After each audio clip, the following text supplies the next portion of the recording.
여러분 안녕하십니까. 정적기사 정창준입니다. 어제 경기도 포천에서 공군 전투기의 폭탄이 민가 지역에 떨어지는 초유의 사고가 일어났습니다. 여야에선 한 목소리로 철저한 조사와 진상규명을 촉구하고 나섰습니다. 하지만 쟁점 법안들에 대해선 여야 이견이 여전합니다. 최상목 대통령 권한대행이 빠진 채 열린 여야 국정협의회는 사실상 빈손으로 끝났다는 평가가 나오고 있습니다. 민주당에선 13일 본회의를 벼르는 모습입니다. 이날 김건희 여사 상설특검, 상법 개정안 등 가능한 법안을 처리하고 반도체 특별법, 상속세법 등 민생사법을 패스트트랙으로 추진할 계획인데요. 더불어민주당 김현정 의원 연결해 자세한 이야기 나눠보겠습니다. 정치 이슈들 속 궁금증들 풀어보는 정치와이 서정욱 변호사, 김준일 시사평론가와 함께합니다. 정적시사는 유튜브로도 실시간 방송됩니다. 3월 7일 금요일 정적시사 출발합니다.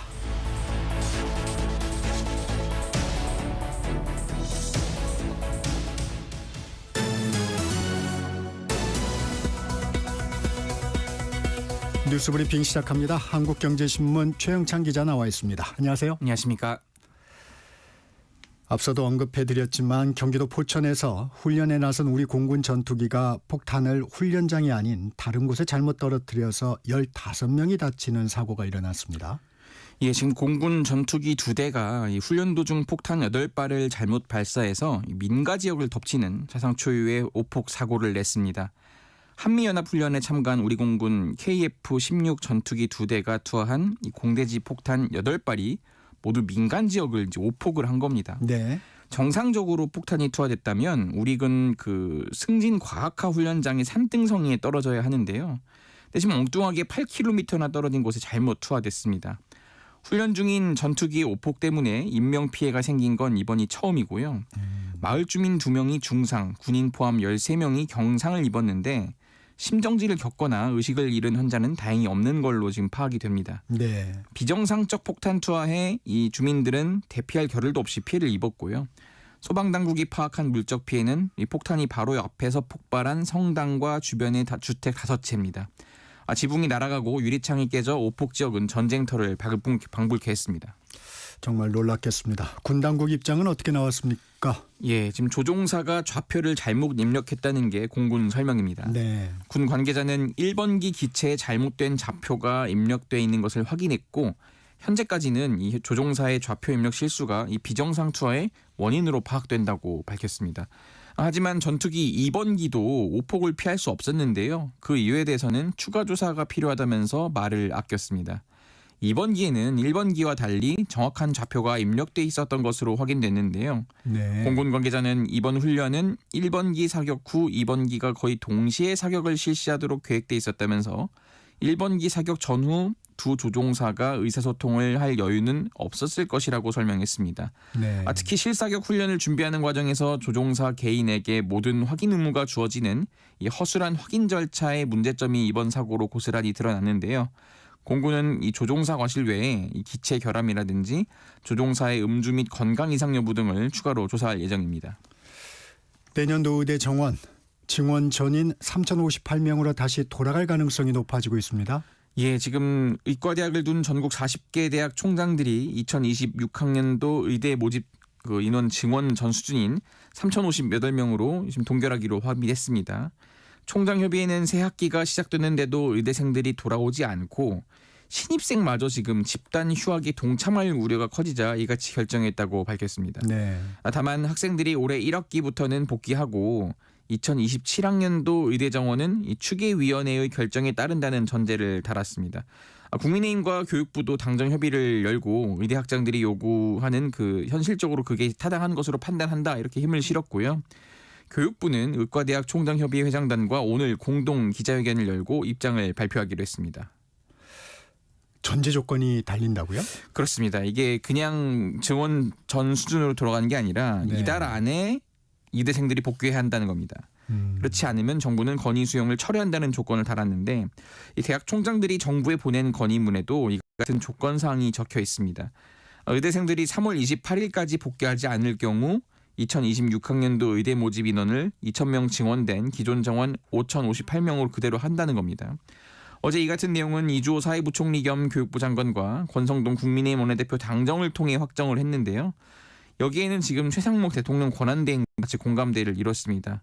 하지만 이제 주무부처인 이 조규홍 보건복지부 장관은 좀 반대한 것으로 전해졌는데요. 네. 윤석열 대통령과 한덕수 국무총리 탄핵 심판 선고 이후에 하는 게 맞다고 했지만 결국 지금 받아들여지지 않았습니다. 정부 측을 뺀 여야 협의회 연금개혁 관련 논의 이어갔죠? 그렇습니다. 지금 국민연금은 이제 내는 돈과 받는 돈 비율에 대해서 지금 계속 합의를 이뤄가고 있는데요. 네. 이 내는 돈 이 보험료율이라고 하죠. 이것은 이제 13%로 인상하는 것이 계속 지금 확정이 이미 일찌감치 됐고요. 여기에 이제 우리가 나중에 받는 돈이라고 하는 그 소득 대체율 여기서 이제 여야 간 이견이 컸습니다. 네. 지금 국민의힘이 제시한 소득 대체율 43%에 대해서 민주당이 이제 검토하겠다는 입장을 밝혔습니다. 여기에 또 우원식 국회의장이 논의 과정 중에 소득 대체율 43.5%로 좀 중재안을 내기도 했고요. 네. 지금 민주당은 44%보다는 더 못 내리겠다 이런 입장이었기 때문에 어쨌든 지금 43에서 44 사이에서 계속 좀 합의점을 찾아가려고 여야가 좀 노력을 하고 있습니다. 네. 또 민주당은 당내 반대가 극심한 이 자동 조정 장치는 나중에 연금 투기에서 구조 개혁을 다룰 때 논의하기로 했다고 밝혔습니다. 인구와 경제 상황 여건에 따라서 연금 수급액 등을 자동으로 조정하는 장치가 이 자동 조정 장치인데요. 일단은 민주당 이재명 대표가 검토할 수 있다고 입장을 표명했다가 당내 반발이 심해서 지금 걷어들인 겁니다. 여야는 또 오는 10일 재차 모여 추경 시기라든지 규모에 대해서 논의를 이어가기로 했습니다. 네. 이재명 민주당 대표 부산을 찾았는데요. 그 북극 항로 비전을 부산에서 공개하며 민주당 험지인 PK 민심을 공략한다는 계획이었는데 이 과정에서 박형준 부산시장과 다소 신경전이 오갔습니다. 어떤 내용인가요?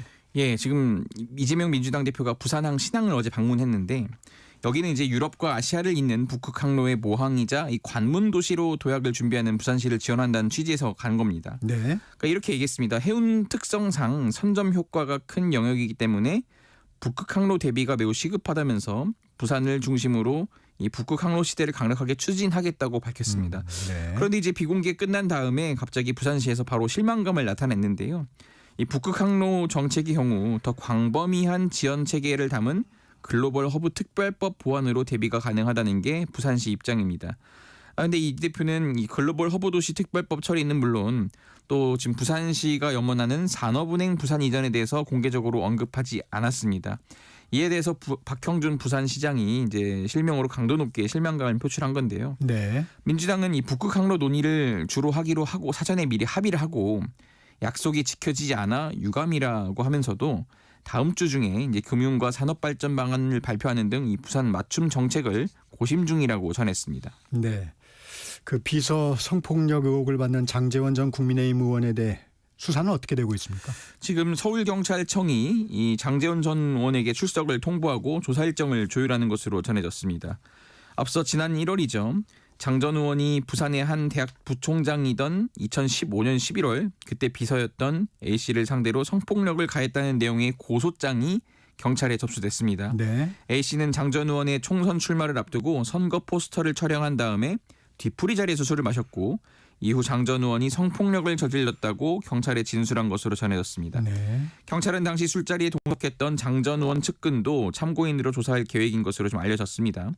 장 전 의원은 이 소셜미디어를 통해서 고소 내용이 거짓이라면서도 엄중한 시국에 당에 부담을 줄 수 없다면서 탈당 의사를 밝혔습니다. 장 전 의원 변호인도 장 전 의원이 기억을 못하는 것이 아니라 그런 사실 자체가 없다면서 의혹을 부인했습니다. 기업 회생 중이죠. 홈플러스에 식품 등을 납품해온 업체들이 납품을 중단하고 있습니까? 네, 지금 기업 회생 절차 후폭풍이 지속되고 있는데요. 네. 홈플러스에 입점한 매장들은 1월에 영업대금을 지금 못 받고 있는 것으로 알려졌습니다. 이달 초 연휴가 끝나자마자 홈플러스가 기습적으로 기업 회생에 들어가면서 대금 정산이 안 된 겁니다. 네. 이 납품업체들은 지금 동요하고 있는데 LG전자, 삼양식품, 롯데칠성, 동서식품, 오뚜기 등은 당장 납품을 중단했습니다. 업체들은 홈플러스가 납품 대금 지급 계획을 정확히 밝힐 때까지 이 납품을 중단한다는 입장입니다. 홈플러스 측은 밀린 1월분 대금에 대해 법원의 허가를 받아 다음 주까지 변제하겠다고 했고요. 최근 홈플러스는 연중 최대 할인 행사를 진행하면서 평소보다 3배 정도 많은 납품을 받은 걸로 알려졌는데 이 미지급된 납품 대금 등 정확한 상거래 채권 규모는 밝히지 않고 있습니다. 여기까지 듣겠습니다. 지금까지 한국경제신문 최영창 기자였습니다. 고맙습니다. 감사합니다. 전격시사 듣고 계신 지금 시각 7시 30분입니다.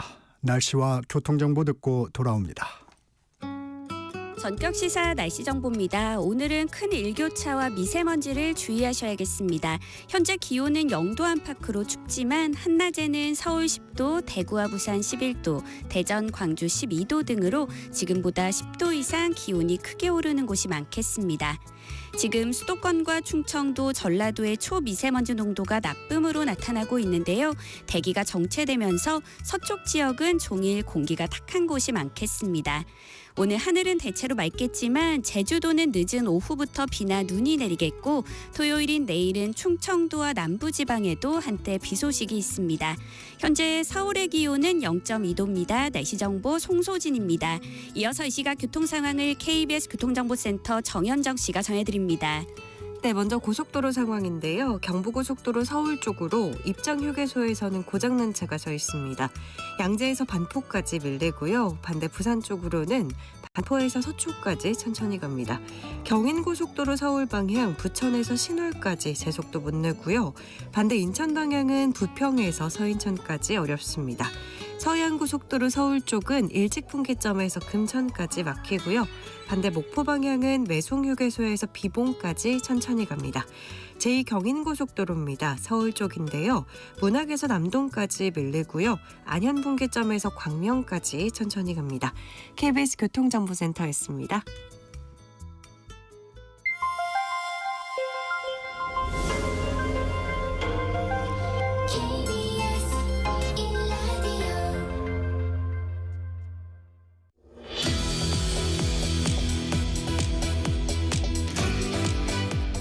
정적 인터뷰, 먼저 더불어민주당 김현정 의원 전화 연결해 전국 현안들에 대해 살펴보겠습니다.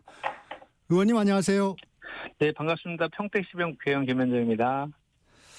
먼저 어제 한미연합훈련 중에 발생한 오폭 사고 어떻게 보셨습니까? 네, 먼저 부상 입으신 분들의 쾌유와 조속한 회복을 간절한 마음으로 기원합니다.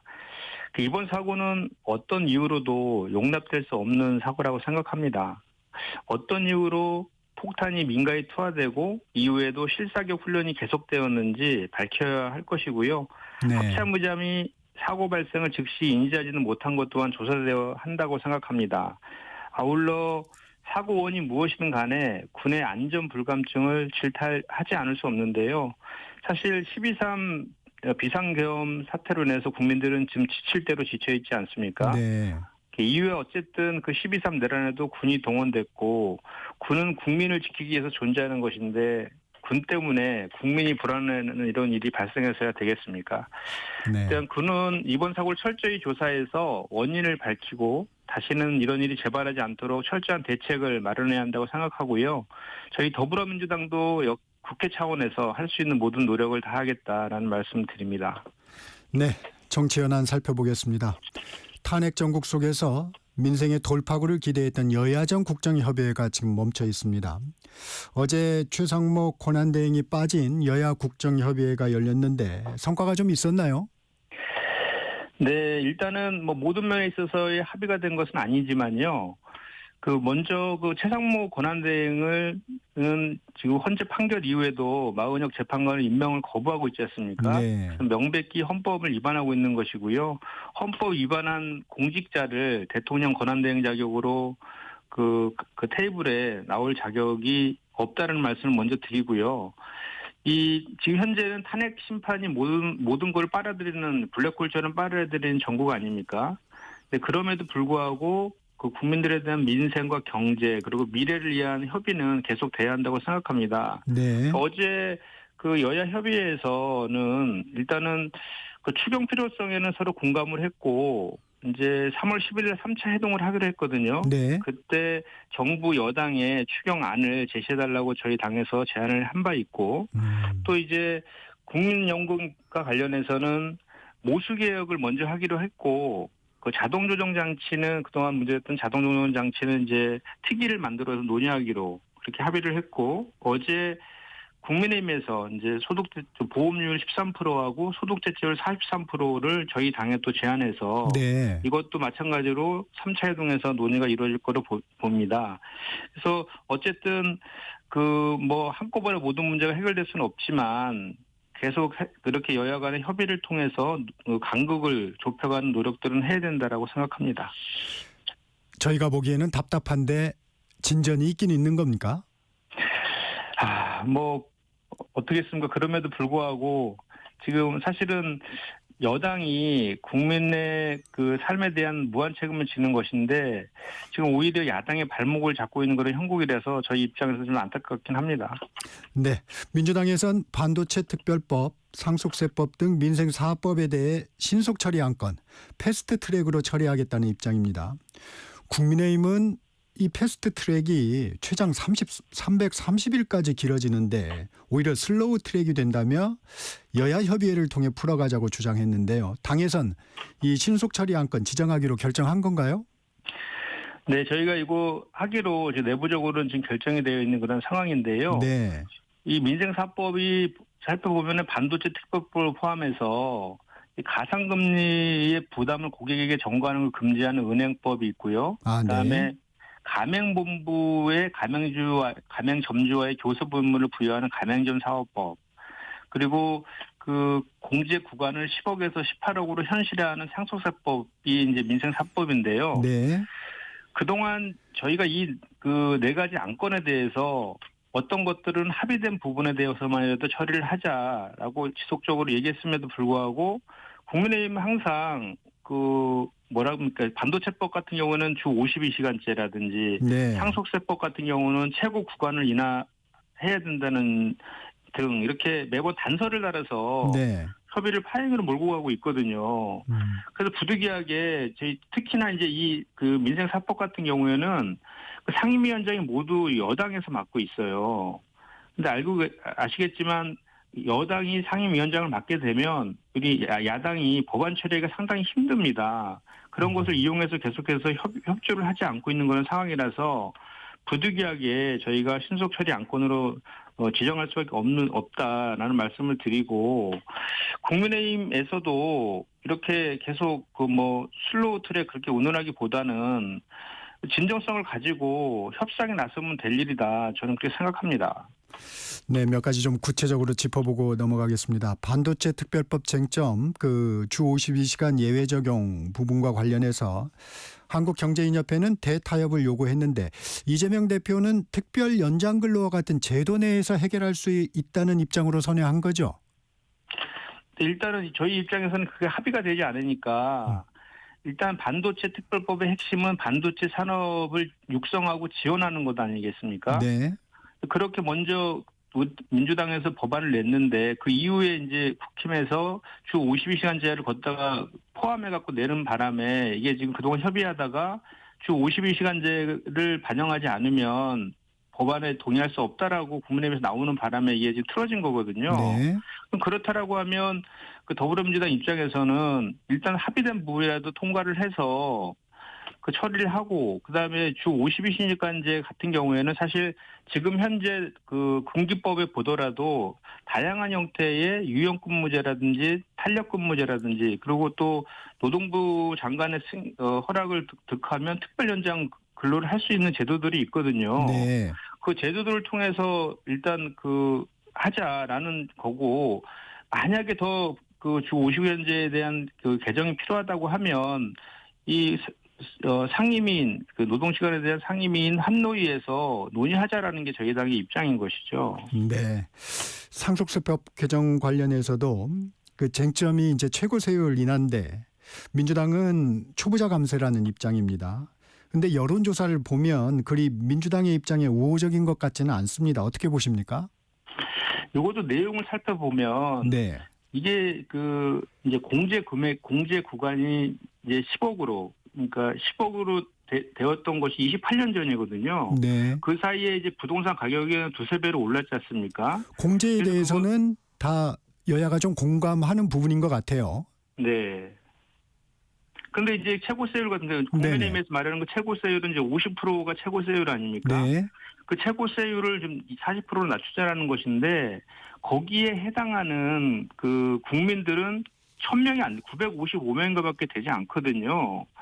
그러니까 저희가 봤을 때는 그렇게 그 아주 극소수의 사람만 혜택을 주는 그것보다는 많은 사람들이 혜택을 볼 수 있는 이렇게 그 공제 금액을 늘리면은 대충 한 80만 가구 정도가 혜택을 본다고 하거든요. 전국적으로. 네.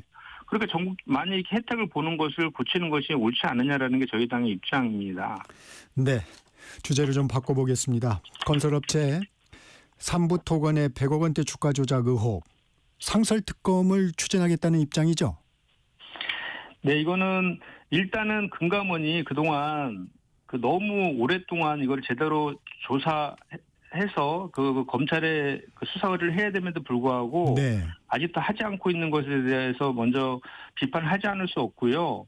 지금이라도 금감원은 즉각적으로 검찰의 수사를 의뢰해야 된다고 생각합니다. 만약에 그렇게 수사를 의뢰하지 않는다고 하면 우리 민주당 입장에서는 그 금감원의 이런 조사 지연 관련 부분도 포함해서 김건희 상설특검을 발의할 예정으로 있다 이렇게 말씀드립니다.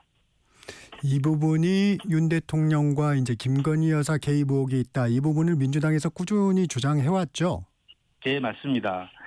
이게 이제 이런 내용 아닙니까? 이게 그 2024년 5월 16일 날 그 멋진 해병이라는 단톡방에서 그 내일 3부 체크하고 라는 그 이제 카톡이 뜨는 이후에 그 2달 사이에 7월 17일까지 무려 주가가 5배 상승했던 그런 내용이고 그 내일 3부 체크하고라고 적었던 사람이 누구냐면 바로 도이치모터스 주가 조작의 공범이자 김건희 여사의 계좌 관리인이었던 이종호 대표였거든요. 네.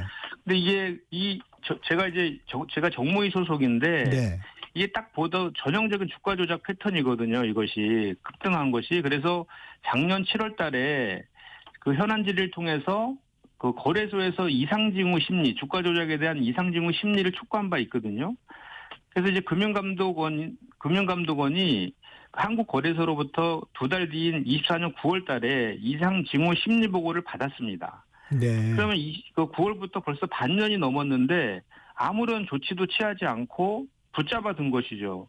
이것에 대해서 저희가 봤을 때는 주가 조작의 배후에 윤석열과 김건희 여사가 있기 때문이 아닌가라는 의혹을 그런 문제를 지적을 하지 않을 수가 없고 네. 특히나 금융감독원 원장이 친윤 검사로 그 최초의 검사 출신 금감원장인 이복현 원장 아닙니까? 그렇기 때문에 그런 의혹을 더 저희가 제기했던 것이고요. 이 건은 정말로 그 우크라의 재건 사업을 미끼로 해서 주가 조작을 한 거예요. 그래서 오히려 도이치모터스 주가 조작보다도 대통령의 권한을 이용한 것이기 때문에 대단히 더 악질적인 그 범죄 혐의가 있는 것입니다. 네. 내용을 좀 간단히 보면 이런 거거든요. 이게 이제 삼부토건 같은 경우는 해외 사업에서도 철수하겠다고 공시까지 했어요. 그런 삼부토건이 갑자기 우크라의 재건 포럼에 참여했습니다. 이것도 대단히 이례적인데 그 포럼 직전에 국토부 1차관과 면담까지 했습니다. 결국은 주가 조작에 정부가 직접 가담했는지를 철저히 좀 규명해야 된다고 저는 생각하고요. 그리고 덧붙여서 지난 그 국정감사와 현안 질의 때 네. 국민의힘 모 의원이 이게 무슨 그 내일 3부 체크하고를 가지고 골프 3부라고 우긴 거 기억나시죠? 국회를 막 기고 콘서트로 만들었는데 지금 이게 주가 조작 혐의가 밝혀지기 때문에 국민의힘들이 국민 앞에 사과해야 되지 않을까라고 생각합니다. 상법 개정안도 좀 살펴보겠습니다. 상법 개정안 그 13일에 본회의에서 처리하실 계획인가요? 네, 일단은 지난번에 저희가 그 본회의에 상정됐음에도 불구하고 국회의장께서 좀 더 숙고해보라 이렇게 하면서 다음 본회의에는 처리하겠다라고 했기 때문에 네. 다음 주 목요일 열리는 14일 본회의에 처리할 계획입니다. 국민의힘은 반발하고 있는데 이 법안으로 어떤 효과를 기대하십니까? 일단은 이게 상법 개정안의 주요 이제 내용을 보면 그 이사의 충실 의무를 회사에서 해삼의 주주를 확대하는 내용이거든요. 그랬죠. 주요 내용이. 네. 그래서 이 그동안에 그 한국의 그 자본시장이 기업의 이제 그 지배주주의 경영권 승계라든지 지배력 강화 등을 위한 그 목적으로 편법적 지배구조 개편이 이루어져 왔었거든요. 삼성물산의 합병이 그랬고 두산바켓의 합병도 그랬고요. LG화학의 물적 분할 이런 문제들이 한국 증시가 글로벌 투자자로부터 저평가받는 소위 코리아 디스카운트라고 하지 않습니까? 네. 그 주요 원인 중에 하나로 작용하고 있었거든요. 그 이유는 이제 바로 이런 우리 현재 상법이 주주의 이익 보호에 대한 명확한 규정이 부족했기 때문에 외국인 투자자들과 1,500만 개인 투자자들에게 부정적인 인식을 심어 주었던 것이거든요. 그래서 이 개정안이 이제 시행이 되게 되면 그 자본시장의 투명성과 공정성이 높아지고 이는 결국은 이제 개인 투자자와 외국인 투자자들에게 긍정적인 신호가 될 것입니다. 그래서 결과적으로 한국 기업의 가치가 올라가고 국내 투자자들의 신뢰를 회복하는 데 기여할 것이라고 생각합니다. 재계에서는 소송 남발과 경영권 공격으로 이어질 수 있다 하고 우려를 많이 하고 있습니다. 네, 말 그대로 우려입니다. 이사의 충실 의무 확대가 반기업적 입법이라는 주장을 하고 있는 것인데요. 사실 이 상법 개정은 공정한 그 자본시장에서의 경쟁의 장을 마련하고 예측 가능성을 높이기 위한 최소한의 조치입니다. 그리고 기존의 줄 소송의 우려와 관련해서는 과거에도 증권관계 집단소송법이 도입될 때도 똑같은 소송 남발에 우려하는 목소리가 컸거든요. 근데 실제로 시행해 보니까 20년 동안 소송은 단 10건밖에 제기되지 않았습니다. 그리고 또 미국처럼 이사의 책임보험 제도를 일반화한다라고 하면 만약에 소송이 있다 하더라도 기업 부담은 크지 않을 것이다라는 말씀을 좀 드리고요. 네. 또 한 가지 덧붙이면은 뭐 외국인 투자자의 먹잇감이 될 수 있다라는 그 우려도 주장이 근거가 약합니다. 주로 재계에서 그 근거로 제기하는 것이 삼성전자의 외국인 펀드들을 얘기하는데 삼성전자의 주요 외국인 펀드가 이제 그 블랙록이라든지 뱅가드, 캐피털, 노르웨이 국부펀드 등이 있거든요. 네. 근데 이 외국인 펀드들은 지난 30년 동안 단 한 차례도 그 자기가 투자한 회사에 이사 선임 등을 직접 시도한 적이 없습니다. 그래서 기업이 주주 가치를 보호하고 정당하게 경영한다라면 소송을 걱정을 하등의 이유가 없다. 과도한 우려다 이렇게 말씀드립니다. 네. 국민의힘에선 소액주주 권익보호는 자본시장법 핀셋 개정으로 할 수 있다. 이게 이제 자본시장법을 개정을 하게 되면 상장된 법인에만 적용이 되는데 이 상법 개정을 하면 100만여 법인에 모두 적용되기 때문에 이런 부분을 얘기하는 것 같은데 어떻게 생각하십니까? 그러니까 그렇기 때문에 저희 그 민주당 입장에서는 그 상법과 자본시장법 개정을 두 개 다 해야 된다라고 주장하는 것입니다. 사실 이 자본시장법 개정과 관련해서도 처음에 이 소위 두산바켓 방지법이라 해서 그 문제를 처음으로 제기했던 게 본 의원이었거든요. 네. 그럴 때는 처음에는 자본시장법 개정도 되게 그 부정적으로 얘기했었거든요. 그러다가 저희 더불어민주당에서 상법 개정을 당론으로 이제 결정하고 이제 추진하니까 네. 갑자기 이제 재계에서 반대를 하고 그러니까 그 정부와 여당 입장에서 갑자기 이제 자본시장법 개정으로 하자 이렇게 대안을 제시한 것이거든요. 네. 그렇기 때문에 근데 실제로는 좀 전에 말씀하신 것처럼 그 자본시장법은 2,600여의 기업에만 해당이 되는 거예요. 그리고 우리나라는 100만 개가 넘는 기업이 있습니다. 네. 그래서 상법은 그 전체 기업에 대한 일반법적인 법인 것이고 자본시장법은 상장회사에 대해만 적용되는 것이기 때문에 그 두 개의 그 법안은 서로 선택할 문제가 아니라 서로 보완해야 될 문제가 있거든요. 그렇기 때문에 저희는 둘 다 그 개정해야 된다라는 입장인 것입니다. 네. 상법 개정안이 통과가 되면 이 재계의 우려대로 만약에 소송이 남발된다면 배임죄가 좀 문제가 될 텐데 배임죄에 대해서는 이재명 대표도 좀 전향적으로 검토할 수 있다는 입장인가요? 네, 그 환경영업 회동 자리에서 그렇게 언급을 하셨는데요. 네. 사실 그 배임죄가 두 개가 있습니다. 상법상의 특별 배임죄가 있고 네. 형법상의 배임죄가 있거든요. 근데 두 개의 형량이 같습니다. 같기 때문에 그 상법상의 특별 배임죄는 사실 사문화되어 있던 게 현실이에요.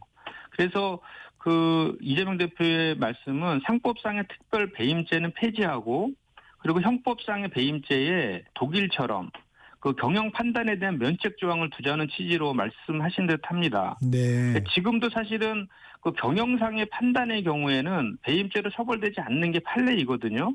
그런데 어쨌든 재계의 우려를 그 반영해서 법에 명확히 규정하자라는 의미로 이렇게 말씀하신 것 같습니다. 이 당내 상황 좀 여쭤볼게요. 이재명 대표 유튜브 방송에 출연해서 2023년이죠. 자신의 체포동의안이 국회에서 통과될 때 당 일부가 검찰과 짠짓이다. 이렇게 발언을 해서 비명계에 반발을 사고 있습니다. 비명계 원외 모임인 초일회는 앞에서 웃고 뒤에서 칼을 꽂는 격이다. 이렇게 격앙된 반응인데 이재명 대표 왜 통합 행보가 무색해지는 발언했을까요? 일단은 그 당시 상황이 그 윤석열 정치검찰의 표적 수사가 극심했던 때라서 저희 당 입장에서는 그때 뭐 긴급 의총도 열고 또 중앙위원회도 열어서 이 체포동의안은 대단히 부당하다라고 해서 부결시켜야 된다라는 결의까지 한 상태였고 네. 그리고 또 이재명 대표도 오랜 기간 동안 단식도 하고 있었던 그런 상황 아니었습니까?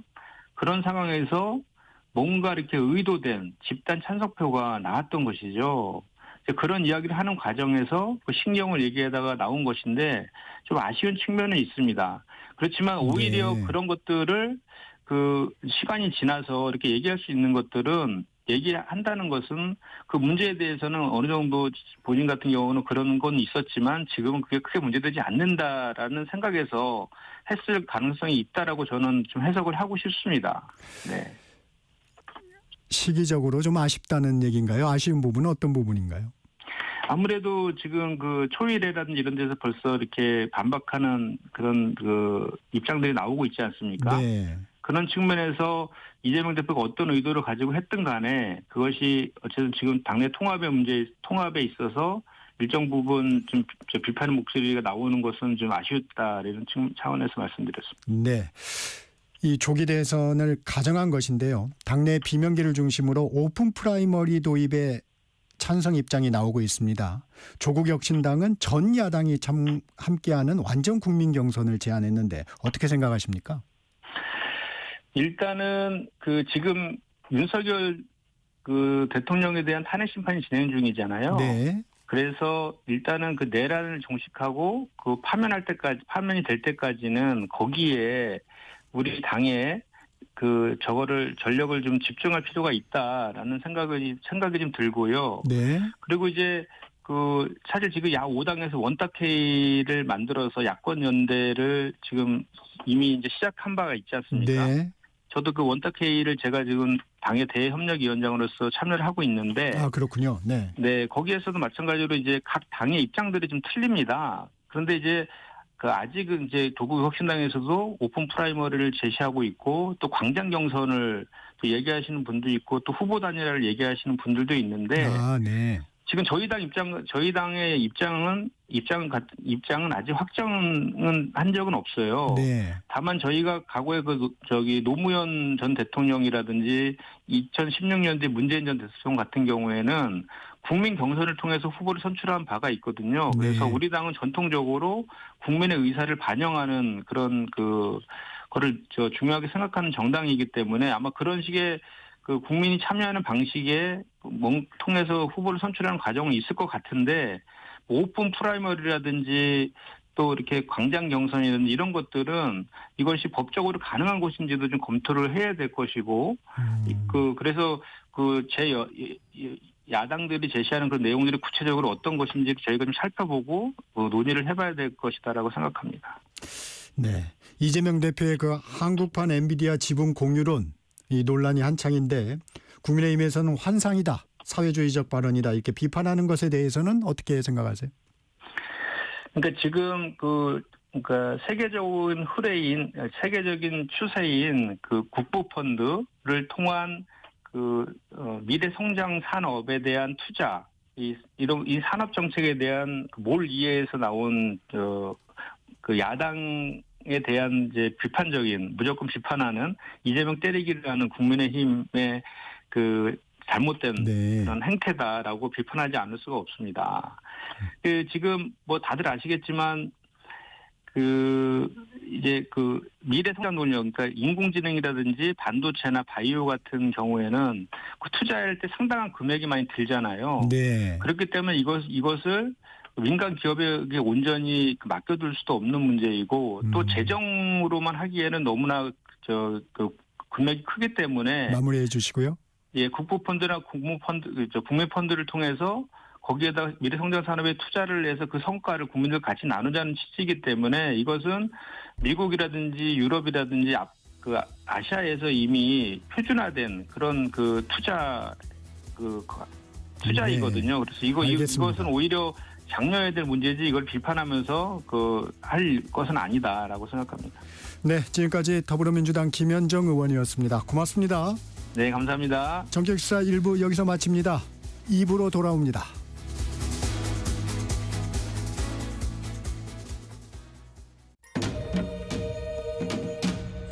광복 80년 KBS 라디오 캠페인 밸류업 대한민국.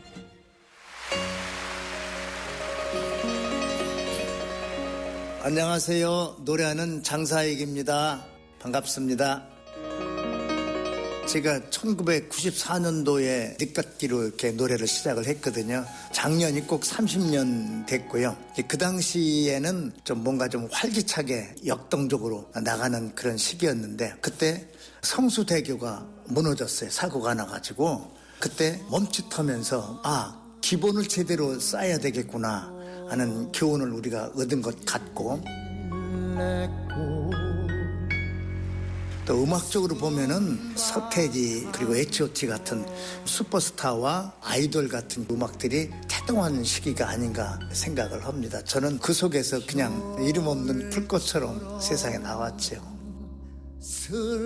우리나라의 모든 예술이 세계로 펼쳐지고 있고 각광을 받고 있는 그런데 우리나라의 색깔, 향기가 좀 들어가 있으면 어떨까 생각을 해요. 중국 음악을 들으면 짜장면 같은 냄새가 나고 인도 음악을 들으면 인도의 카레 냄새가 나고 하듯이 우리나라의 음악도 구수한 된장 같은 냄새가 나는 그런 음악들이 세상을 향해서 나갔으면 좋겠다는 생각이 들고 저는 시를 많이 노래를 하고 있거든요. 제가 애국에 나가서 공연할 적에 그 노랫말 번역해서 주면은 깜짝깜짝 놀랍니다. 노랫말 하나라도 한국적인 냄새라든가 추가되면은 생명력이 오래오래 가지 않겠나 하는 생각을 합니다. KBS 라디오 캠페인 밸류업 대한민국이었습니다.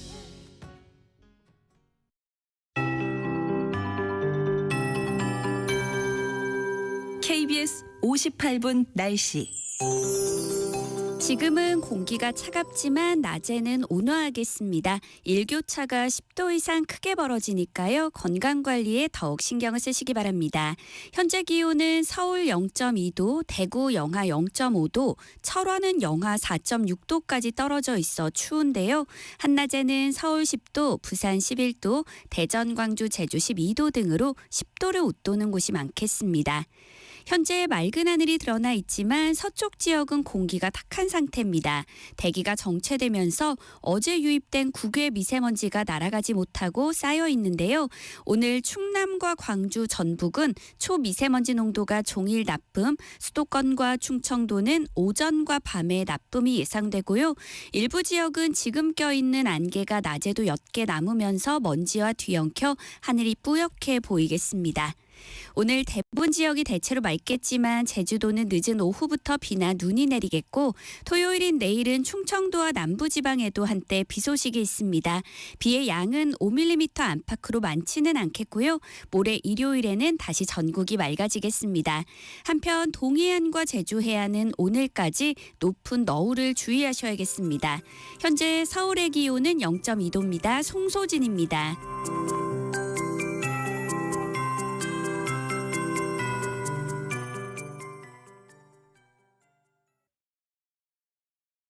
정성을 다하는 국민의 방송 KBS가 8시를 알려드립니다.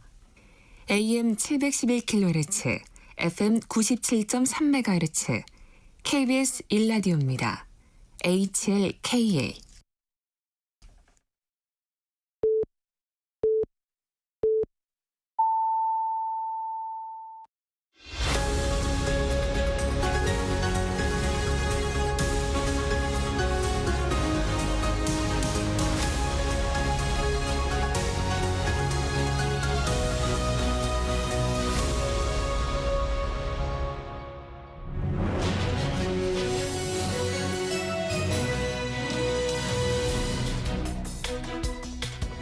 한 주간의 정치 이슈 속 궁금증을 풀어보는 시간입니다. 정치와이 오늘도 왜라는 질문 해보겠습니다.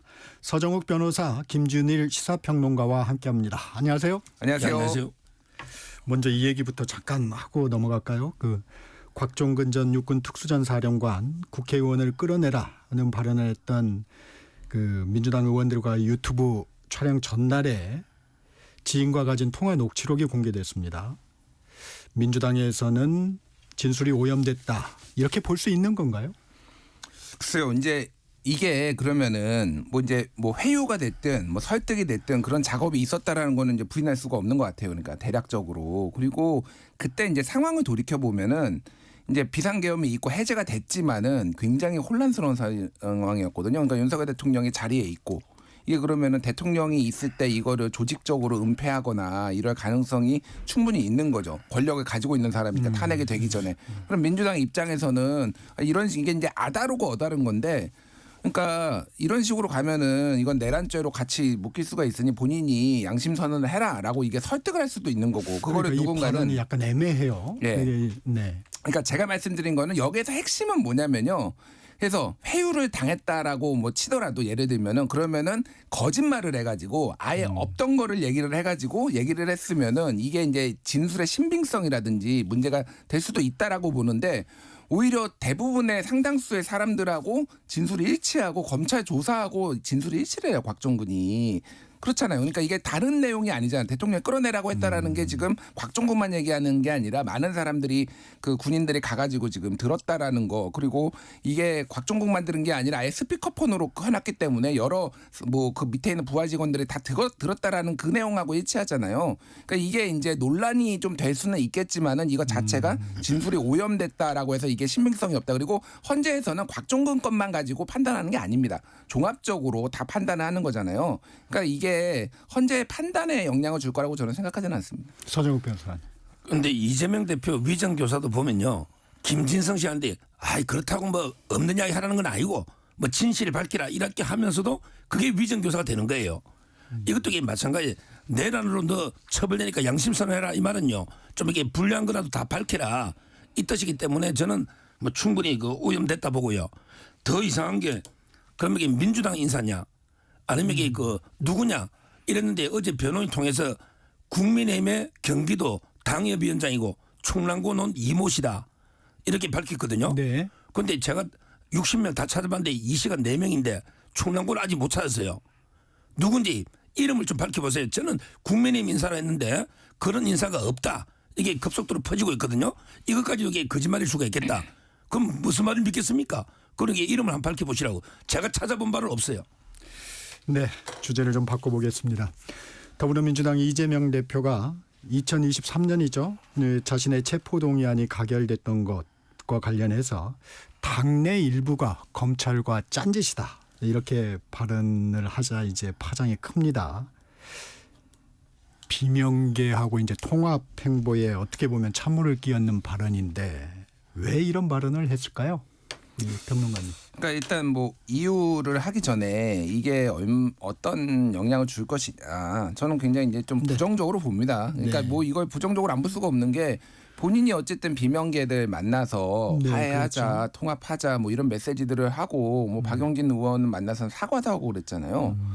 그러면은 이게 이제 그동안 했던 것들은 어떤 의미가 있는 것이냐, 이 어떤 진정성, 내가 통합하자고 하니까 진짜 통합하는 줄 알더라. 뭐 이런 패러디까지 나올 정도로 이게 이제 뭐 문제적 발언인 거죠, 사실은. 네. 그리고 어쨌든 지난 일에 대해서 지금 대선을 보는 분이 지난 일에 대해서 계속 얘기를 하고 왈가왈부하고 이렇게 하는 게 적절하느냐. 그리고 민주당뿐만 아니라 범야권 입장에서는요. 이거를 이번 대선을 51대 49, 52대 뭐 48 이런 게임으로 가는 게 아니라 그러니까 내란 종식을 위해서 헌정수호 연대를 해서 좀 압도적 승리를 해야 된다는 목소리가 많거든요. 그러려면은 비명들 뭐 다 포함해가지고 어떻게 이제 이거를 앞으로 나갈 것인가를 얘기를 해야 되는 타이밍에 이런 얘기를 하는 거는 굉장히 부적절했다. 그리고 본인의 표에도 전 도움이 되지 않는다. 예를 들면 비명계들 중에서 뭐 김경수, 뭐 박용진 지지하시는 분들도 있잖아요.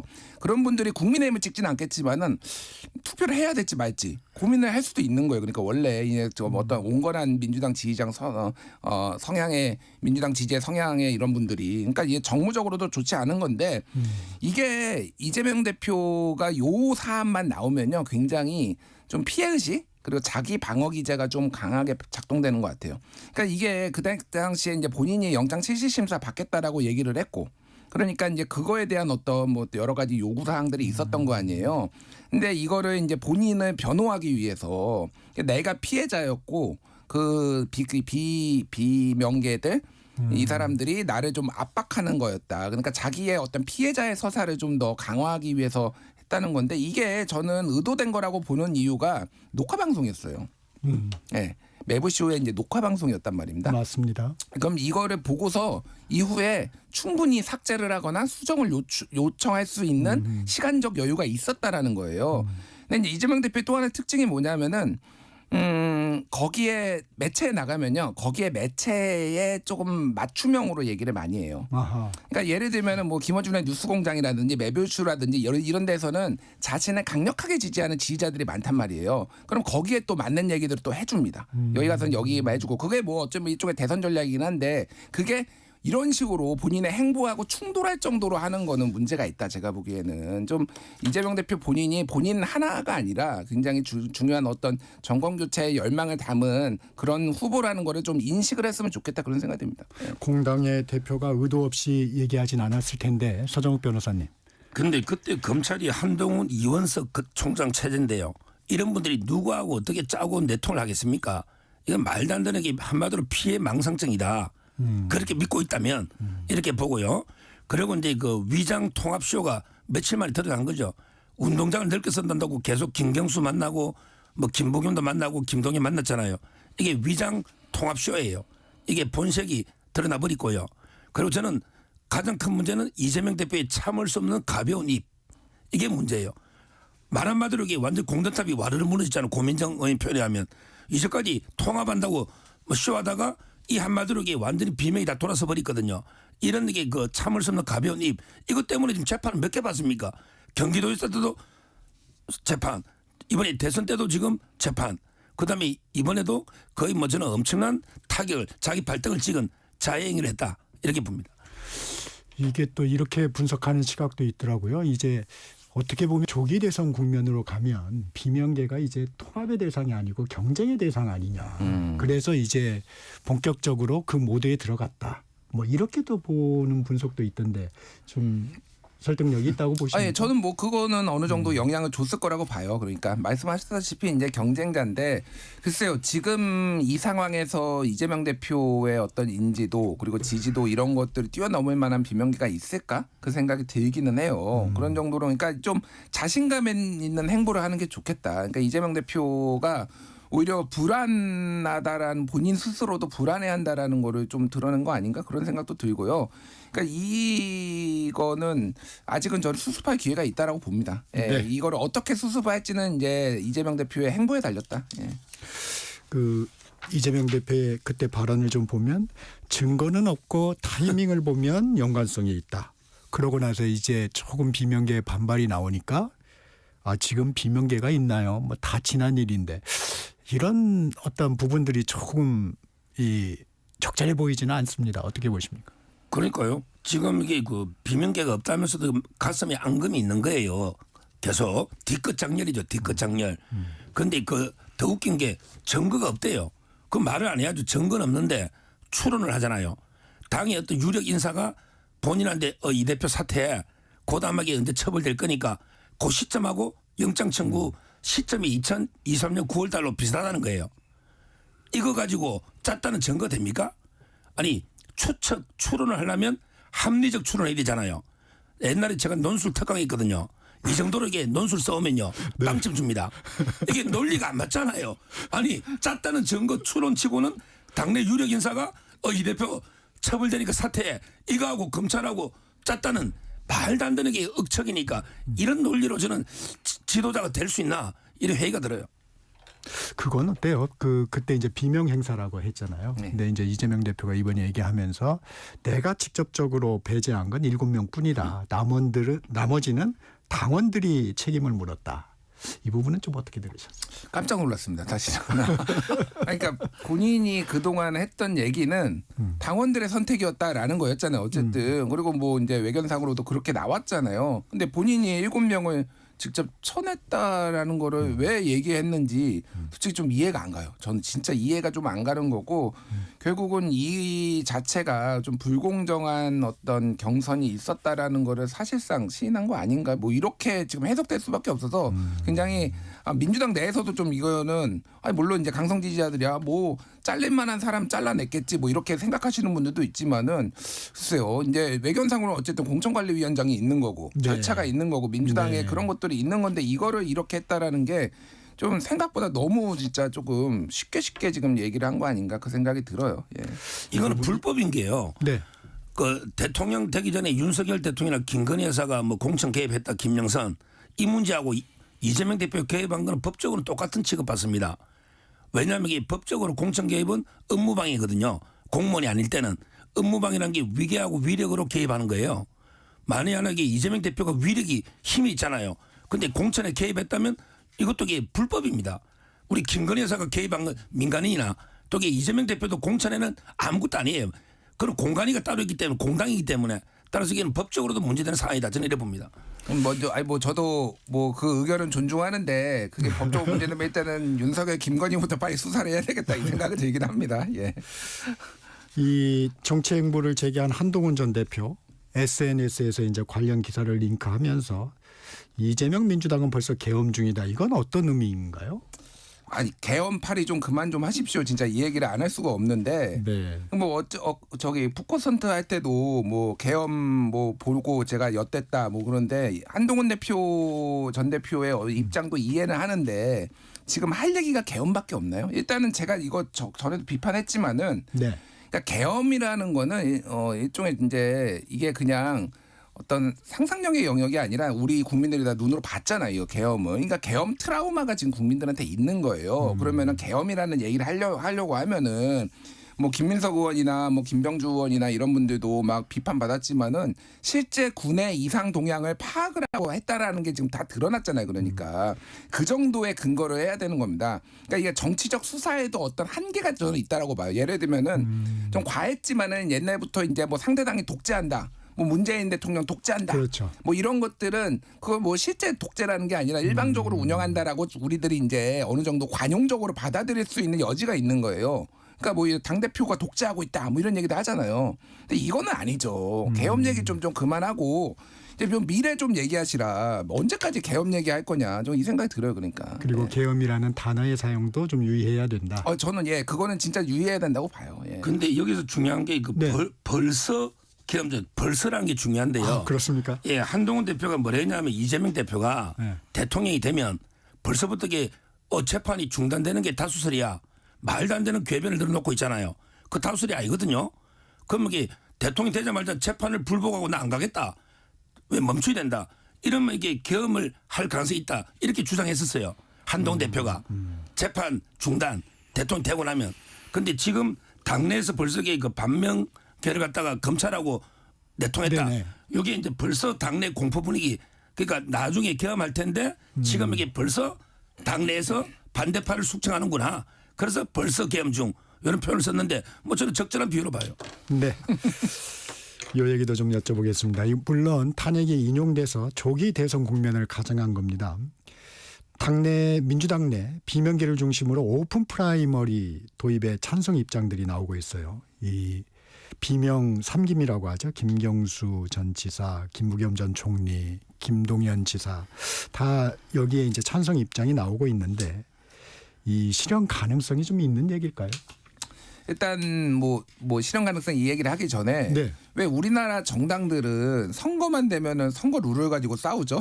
조금 안정적으로 갔으면 좋겠다. 이거는 뭐 네. 민주당, 국민의힘 어디를 다 떠나서 맨날 무슨 뭐 여론조사를 몇 %를 하네 그냥 그렇죠. 좀 한번 정해놓으면은 좀 안정적으로 가자. 이걸 왜 이렇게 좀 소모적으로 자신의 유불리에 따라서 이렇게 하는지 잘 모르겠습니다. 저는 뭐 오픈 프라이머리도 할 수도 있고 아니 뭐 당심 뭐 민심 뭐 50% 할 수도 있고 뭐 이거는 맞습니다. 선택의 문제라고 보는데 다만 현실적으로 오픈 프라이머리를 하기에는 좀 쉽지는 않아 보이기는 해. 이게 조기 대선이고 2주잖아요. 그러면 실제 경선은 3주 정도밖에 못 한다고 지금 양당에서 다 얘기가 나오고 있거든요. 그러니까 선거인단은 이거는 민주당 방식은 여론조사가 아니라 선거인단을 모아가지고 그 사람들이 투표를 하는 거잖아요. 선거인단을 모으는 데만 사실은 과거 사례를 봤을 때 한 달 정도 걸려요. 그러니까 이게 아무리 짧아도 그러니까 이게 아무리 이걸 줄인다고 하더라도 이게 조금 많이 촉박하다. 그 현실적으로 생각은 들어요. 어렵다. 현실적으로 조금 어렵지 않느냐. 그런데 이제 당권을 지금 이재명 대표가 잡고 있고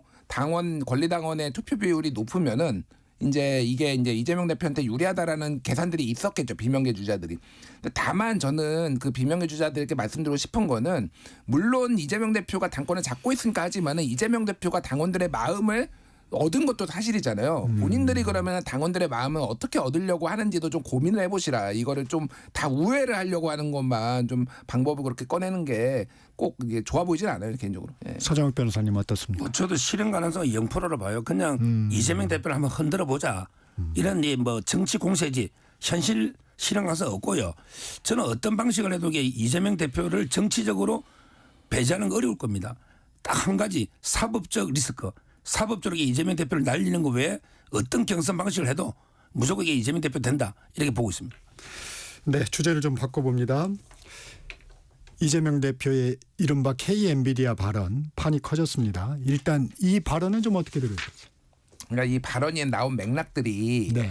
이게 민주당의 유튜브에서 이재명 대표가 AI 전문가들의 얘기를 놓고 대담을 하면서 또 얘기도 듣고 본인의 의견도 밝히고 이런 거였거든요. 근데 이게 어떻게 나왔냐면은 태양광과 관련해서 태양광이 설치된 신안에 태양광이 많이 설치된 데에는 주민들한테 그 일부 수익을 돌려준다 이런 얘기를 하니까 그러면 우리나라 기업에서도 그런 식으로 도입해 보면 되겠다라고 하면서 뭐 예를 들면 엔비디아 같은 게 있으면은 30%는 어떤 국민 몫으로 돌려주는 방식이 이게 내가 생각하는 기본 사회다 이런 맥락이거든요.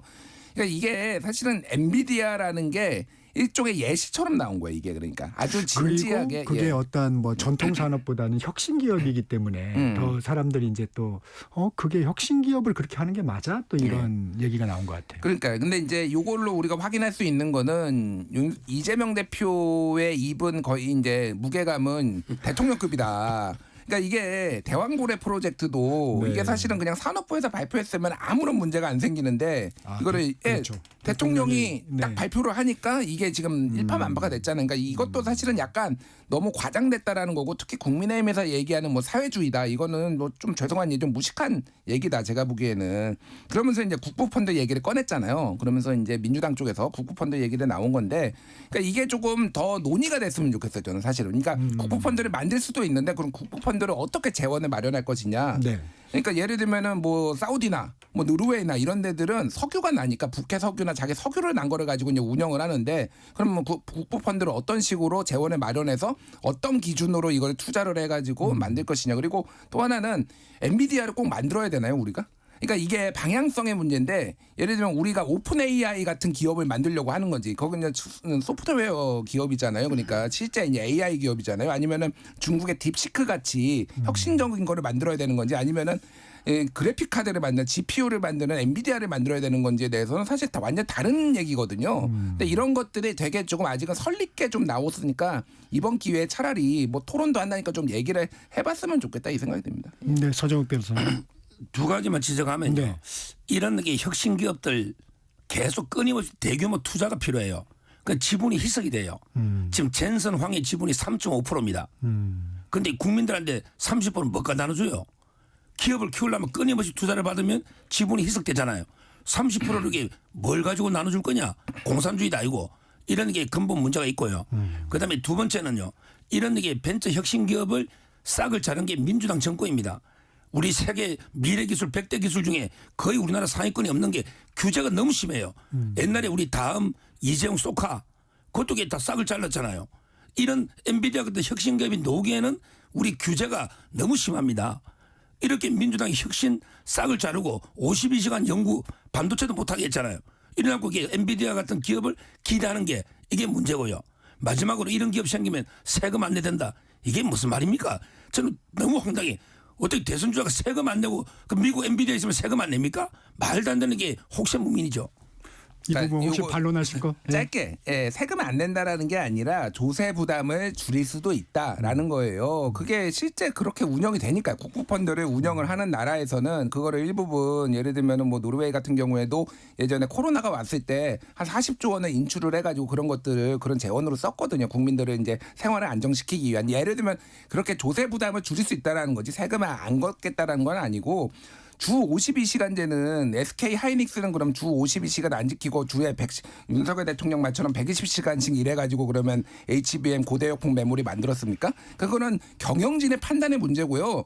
혹사시키면요 훌륭한 인재들 다른 데 갑니다. 해외로 가지 누가 그거를 지금 거기에서 혹사당하는 거 다 버티고 있습니까? 그런 훌륭한 인재들이. 그러니까 이런 전근대적으로 아직도 노동시켜가지고 좀 혹사시켜가지고 뭔가를 발전시키겠다라는 저는 국민의힘의 마인드가 제가 보기에 우리나라 발전을 막고 있다 그 생각이 들어요. 예. 이재명 대표의 말말말이 계속되고 있는데요. 그만큼 영향력이 크다는 우리 김준일 평론가 말씀대로 영향력이 크다는 얘기입니다. 이재명 대표는 어제 SNS에 이런 내용도 올렸습니다. 그 헌법재판소 게시판을 비롯해서 탄핵 인용 시 폭동을 언급하는 온라인 글들이 이제 확산되는 것에 대해서 폭력 선동은 반드시 그 대가를 치를 것이다 이렇게 경고했는데 이건 어떻게 들으셨어요? 이거는 이제 극소수 일부 글인데요. 네. 이런 거야 뭐 경찰력 동원해 막으면 큰 문제는 아니라 봐요. 네. 근데 진짜 위험한 거는요. 이재명 대표가 두 가지 약속을 해야 돼요. 하나는 이게 그 본인이 재판 결과 유죄가 나와서 출마를 10년간 못 하더라도 깨끗하게 승복하겠다. 본인부터 지금 재판 승복하겠다는 말 하세요. 자꾸 윤 대통령 보고 재판 승복할 게 아니고 나부터 어떤 재판 결과 나오더라도 나는 이게 깨끗하게 승복하겠다. 이거 하나. 그다음에 두 번째 내가 가사 대통령이 되더라도 사법부는 존중해서 재판을 성실하게 받겠다.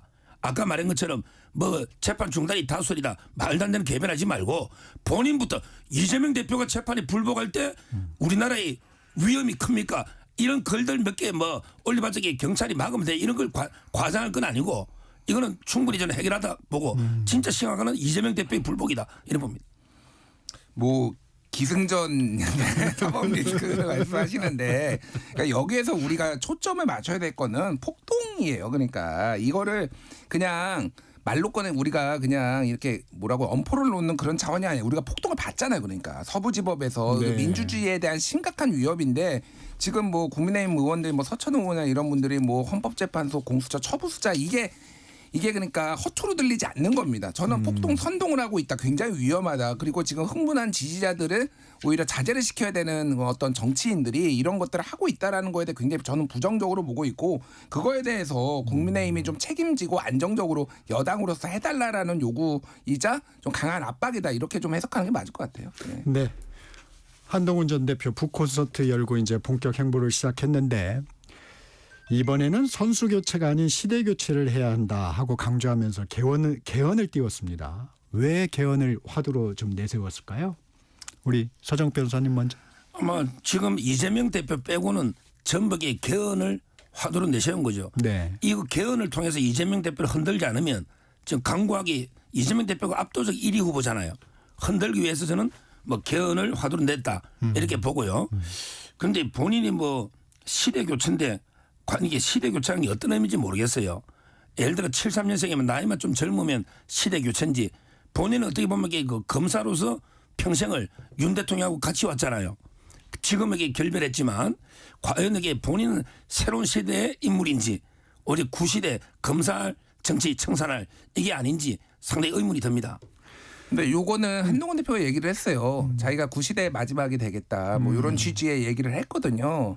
그러니까 3년만 본인이 대통령을 하겠다 뭐 이런 얘기를 한 건데 그래서 개헌의 새로운 시대를 열겠다라는 거니까 이게 저는 뭐 예전에 노무현 대통령도 자기가 새 시대의 첫 인물인 줄 생각했는데 사실은 구시대의 마지막 뭐 이런 인물이었다 이런 얘기를 이제 한 거 있습니다. 그래서 뭐 이게 문제가 될 것 같지 않고 저는 요즘 개헌 논의 말씀하신 대로 개헌 논의가 뭐 이재명 대표가 좀 수세적으로 나오니까 소극적으로 나오니까 이제 압박용도 있고 거기에 이니셔티브를 좀 주려고 하는 건 알겠는데 논의가 왜 다 3년 얘기를 하고 있는지 좀 이해가 안 가요. 임기 단축. 네. 아니 그러니까 3년으로 대통령을 지금 줄여야지만 이게 개헌이 진정성이 있고 개헌이 되고 그런 건가요? 저는 개헌 얘기를 거의 몇 년, 한 5년, 6년 전부터 했던 사람으로서 네. 논의가 산으로 가고 있다. 그러니까 그리고 2028년에 총선하고 대선을 같이 붙여놔야지만 이게 대통령제 뭐 제왕적 대통령제의 어떤 폐해가 없어지거나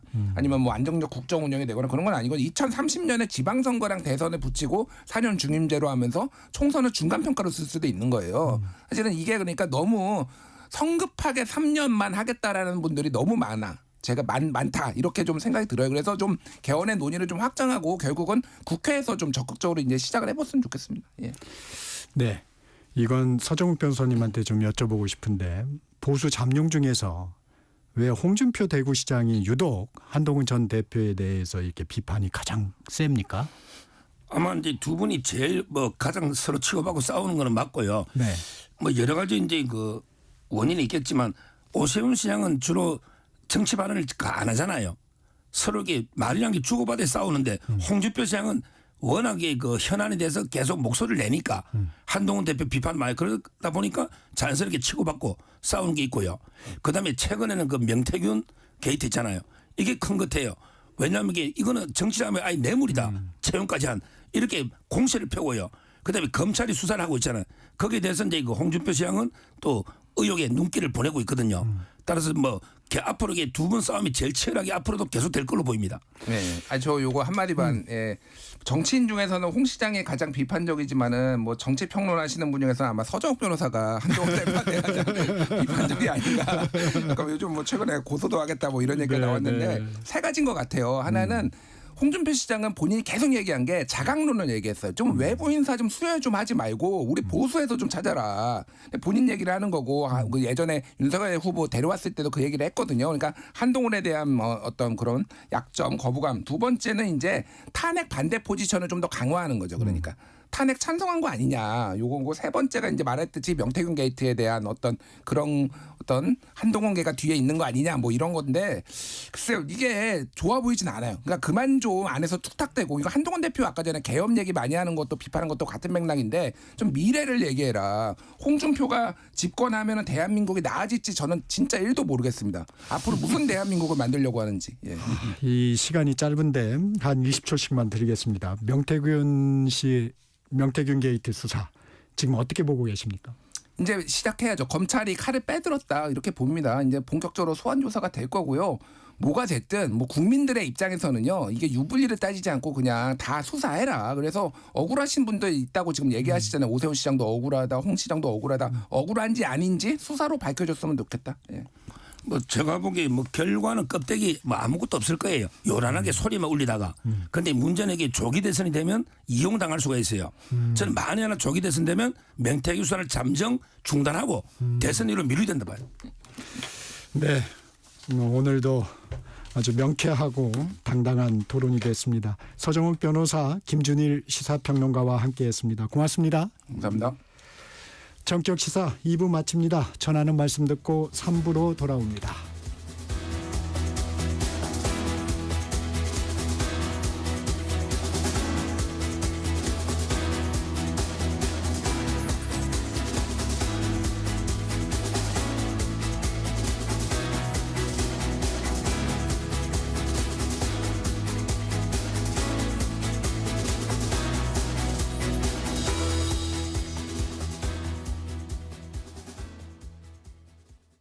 잠시 후 8시 반부터 일부 지역국에서는 해당 지역 방송을 보내드립니다. 워렌 버핏은 가치 투자, 필립 피셔는 성장주 투자, 피터 린치는 장기 투자. 방법은 달라도 목표는 하나.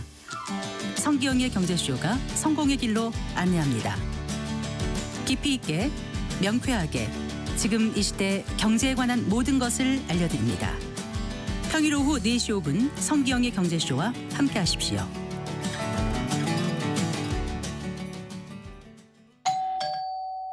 편지 왔습니다.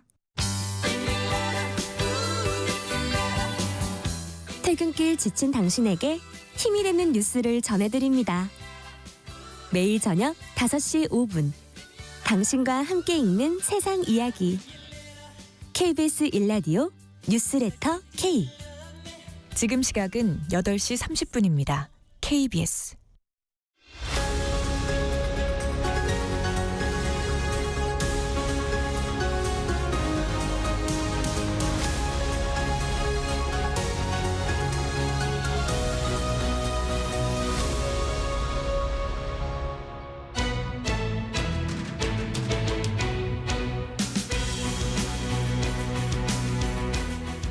내일이 세계 여성의 날입니다. 1900년대 초 미국의 여성 노동자들이 근로여건 개선 등을 요구하면서 시위를 벌인 것을 계기로 여성의 날이 시작됐는데요.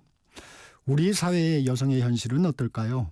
오늘은 그 일면을 짚어보겠습니다. 사건 속의 숨은 궁금증을 풀어보는 사건와이. 오늘의 사건 스토리텔러 손정혜 변호사 나와 있습니다. 변호사님 안녕하세요. 안녕하세요. 손정혜입니다.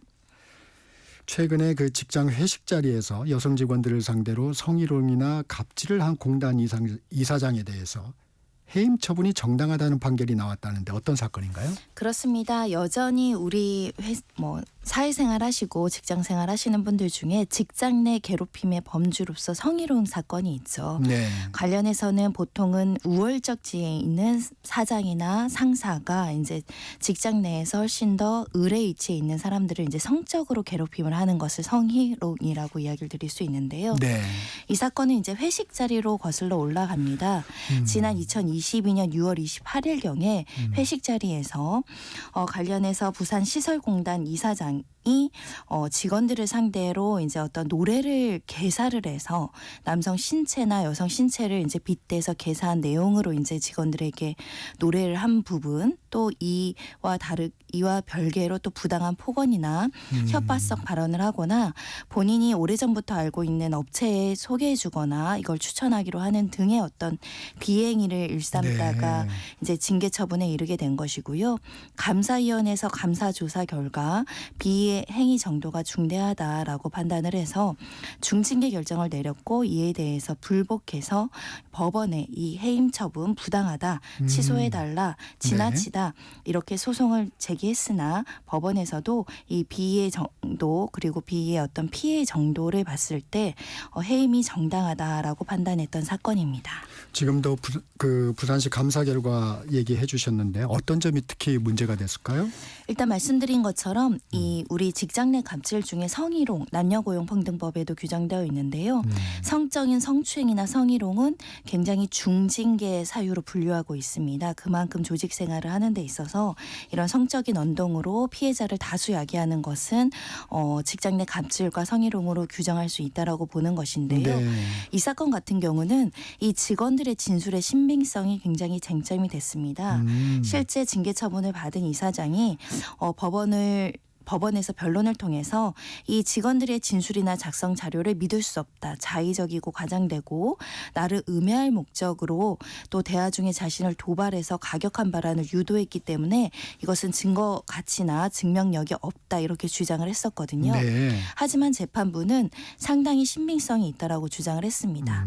여러 조사 과정에서 직원들이 했던 진술은 직접 경험하지 않고서는 진술하기 어려운 세부적인 내용을 포함하고 있고 대체적으로 이 이사장에 대한 성향에 대해서 일치된 진술을 하고 있기 때문에 믿을 만하다라는 것이고요. 특히 모함할 목적을 가졌다고 하지만 이에 대한 근거를 인정할 수 없다라고 이 씨의 주장은 배척하고, 오히려 피해 직원들은 이 씨보다 직급이 낮고 그러니까 우월적 지위에서 갑질, 소위 말하는 직장 내 괴롭힘을 했다라고 판단을 했기 때문에 네. 결코 가벼이 처리할 수 없다. 해임 처분에 문제가 없다라는 판단이 나왔습니다. 이거 직접 관계는 없지만 좀 법적인 부분에서 궁금한 부분이 있습니다. 그 여성의 외모를 칭찬하는 것이 성희롱이 될 수도 있는 건지 이런 부분은 좀 어떻습니까? 네, 성희롱 같은 경우는 형사처벌의 규정 내용이 아니라 징계와 또 징계 처리 이후에 이제 피해자에게 네. 불이익을 주는 경우에 형사처벌을 규정하고 있기 때문에 네. 이 성희롱이 되는가 안 되는가에 대한 기준이 조금 모호하지 않느냐 이런 생각을 가지는 분들도 있을 텐데요. 네. 일단 판례의 기준은 꼭 성적인 어떤 욕구를 충족하기 위한 목적과 고의를 요구하지 않습니다. 아, 네. 그러니까 객관적인 제3자가 봤을 때 저 행위가 성적인 불쾌감과 모욕감을 준다. 이런 기준으로 우리 판례는 이것은 성희롱이다 아니다. 이런 판단을 하는데요. 실제 사례를 말씀드리면 예를 들면 어떤 학교나 교수나 이런 분들이 훨씬 더 낮은 직급인 우월적 지위에 있어서 의례지에 있는 사람에게 뭐 어떤 성적인 요구를 한다거나 성적인 어떤 신체 부위를 만진다거나 또는 그 사람의 외모를 평가를 하면서 누가 봐도 불쾌한 시선을 주거나 그것을 어떤 성적 대상화하는 어떤 발언을 하거나 이런 부분들은 다 성희롱의 범죄에 포함되어 있다라고 보고요. 남성에게 여성을 술을 따르게 한다던가 네. 여성으로서 어떤 성적인 어떤 것들을 요구하는 발언과 관련해서는 요 정도는 남자 직원들이랑 평등하게 할 수 있는 거 아니야? 유독 여성 직원들에게만 이러는 것은 성적인 행위 아니야? 이런 부분에 대해서 조금 판단이 엇갈리는 판단도 있는데요. 한마디로 회사의 회식 자리에서 남성 직원들이 아닌 여성 직원들만 상사 옆에 앉히고 술을 따르라고 한다던가 아하. 이런 것은 성희롱의 범주에 들어간다라고 이제 법원은 보는데 이 선생님들 사건이 있었습니다. 아, 선생님들 네. 사건에서는 한 교장 선생님에게 술을 따라주라 이게 이제 성희롱이냐라고 쟁점이 돼서 이제 법원까지 갔던 사건에서는 또 아니다라는 판단이 나왔습니다. 처음에 남자 선생님들이 술을 따랐고 네. 그 이어서 이제 여성 선생님들한테도 술을 따르라고 했는데 3명 중에 1명만 이제 문제 제기했던 사건에서 다른 사람들은 그냥 남자 직원들이 술 따르는 것과 마찬가지로 우리한테 술 그냥 권해달라라는 취지로 받아들였을 뿐 성적 불쾌감을 야기하지 않았다라고 해서 유무죄 판단이 일부 바뀌는 경우도 있었는데요. 네. 조금 더 구체적으로 사건들을 살펴보다 보면 이 성희롱과 성추행 사건은 굉장히 많은 판례들이 축적되어 있습니다. 아, 네. 그래서 누가 봐도 이게 성적으로 불쾌감을 야기할 것이다라고 하시면 안 하시는 게 옳지 않을까 생각이 들고요. 특히 외모 평가도 사람에 네. 따라서는 굉장히 주관적으로 받아들여질 그 가능성이 있는데 특히 이제 짧은 치마를 입거나 좀 타이트한 옷을 입고 있거나 그럴 경우에 이제 쳐다보면서 그 시선이라든가 표현에 있어서 부적절한 언행이 따라갔을 때는 성희롱으로 평가하는 경우 굉장히 많기 때문에 외모 평가도 굉장히 주의해야 된다. 특히 부하 직원에 대한 성적인 농담. 이 부분은 굉장히 세대 간의 의견이 엇갈리긴 하지만 요즘 MZ세대들은 함부로 평가하거나 외모적으로 평가를 해서 성적인 관념을 주입시키는 것 자체를 받아들이지 못할 수 있기 때문에 이 자체도 이 직장 내 괴롭힘의 범주로 성적인 괴롭힘에 해당할 수 있다라는 점을 기억하셔야 될 것 같습니다. 명확히 좀 정리를 해주셨네요. 이 동성 간에도 이게 가능합니까? 혹시 성희롱이나 이런 부분들이? 굉장히 많습니다. 판례를 말씀드리면 경찰 내 공무원 조직 내 회사 내에서도 다수의 이런 성추행 사건들이 발생하고 있는데요. 상사 직원이 남성 직원의 어떤 특정 부위를 만진다거나 특정 부위에 대해서 평가를 한다거나 이와 동성 간에? 관련해서 성적인 어떤 행위를 연상시키는 발언을 했을 때 성희롱과 성추행이다라고 판단하는 경우가 왕왕 있습니다. 특히 남성들 같은 경우에는 목욕탕 같은 거 같이 가면서 발생하는 사우나에서 벌어지는 일들도 굉장히 많기 때문에 우리가 과거에 남성들끼리 약간 유대관계를 공고히 한다고 해서 성적인 농담을 하거나 성적인 접촉을 하는 거 그렇죠. 굉장히 문제되고 있다 이렇게 말씀드릴 수 있을 것 같고요. 국가인권위원회에서도 폭넓게 이런 성희롱 사건 접수되고 있고 시정 권고가 나오고 있는 상황이기 때문에 남녀를 구분하고 성적인 농담은 이제 재미가 없다. 나가선 이제 직장 내 갑질과 괴롭힘의 범주에 포함되어 있다. 이렇게 보셔야 될 것 같습니다. 그렇군요. 주의하셔야 되겠습니다. 회사 내 여성 비율이 좀 높은 게 이제 콜센터 노동자들인데 내부 괴롭힘 문제를 근절해야 한다고 기자회견을 했다고 합니다. 문제 제기한 사례를 보면 실적이 났다고 뭐 소금을 뿌리기도 했다는데 업무 공간에서 이런 게 가능한 일인가요? 네, 콜센터 사업장 같은 경우는 민원인에 대한 인권침해 문제도 지속적으로 문제가 되고 있지만 네. 그 상사에 대한 인권침해 문제도 지속적으로 논란이 되고 있습니다. 특히 실시간으로 실적 압박을 받는 업무 분야에 있기 때문에 특히 여성 노동자들이 하위 직급이고 남성 직급들이 이제 관리 감독의 상사 위치에 있다가 실제로 업무 압박 과정에서 일을 좀 못한다, 실적이 나오지 않는다고 하는 원인으로 본인의 책상이나 이런 데 소금을 뿌린 사건이 접수되기도 했었고요. 네. 특히 콜센터 업계에 한 40만 명으로 이제 여성 노동자들이 근무하고 있다고 추산이 되거든요. 네, 원청이 있고 하청이 있고 또 센터장, 중간 관리자, 이 실제 콜센터 상담사 이렇게 수직적 구조로서 이제 실적 압박이 단계별로 내려오다 보니까 괴롭힘과 갑질의 최정점에 마지막 콜센터 상담사들이 굉장히 고초를 겪고 있다, 이런 이야기들이 나오고 있는 것이고 특히 아까 소금 뿌린 사건 네네. 있잖아요. 뭐 네. 막말과 폭언과 나가서는 소금을 뿌린 행위도 우리는 형법상 폭행의 범주로 봅니다. 이 사건도 노동조합이 문제 제기를 했다고 합니다. 그리고 콜센터 측에서도 2달 넘게 조사를 했는데 이 징계 처분의 결과는 근신 2일. 그러니까 굉장히 이제 경징계를 내림으로 인해서 회사가 묵인하고 방조하고 있다, 이렇게 경징계를 하니까 이런 괴롭힘의 문제가 끊임없이 재발되는 거 아니냐, 근본 원인을 바꿔야 된다라고 주장을 하면서 고용노동부가 이 콜센터 문제 사업장에 특별 근로감독을 시행해야 된다, 국회도 법제도 개선해야 된다라는 목소리를 내고 있습니다. 지금은 아직 체감이 좀 잘 안 되는데 임금이나 보상 체계에서도 여성이 좀 불공정하게 대우받는 게 좀 많이 나타나나요? 일단 이것은 OECD 통계 결과에도 네. 이 세계적인 지표에도 아직까지 대한민국이 남녀 임금 격차가 크다라는 것이 이제 나오고 네. 있는 상황이고요. 즉 동일 노동 동일 임금이 보통의 노동법의 기본 네. 가치인데 네. 동일 노동을 한다고 하더라도 여성들의 임금이 조금 더 낮다라는 겁니다.